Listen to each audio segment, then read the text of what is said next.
నాన్నను నా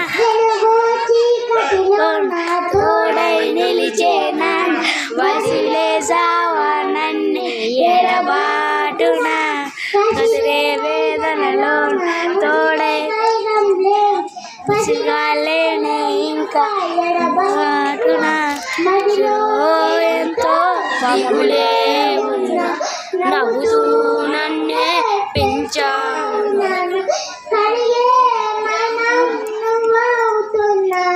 చాలా వెంట సార్ చెప్పింది అట్లా గుర్తుపెట్టుకున్నాను.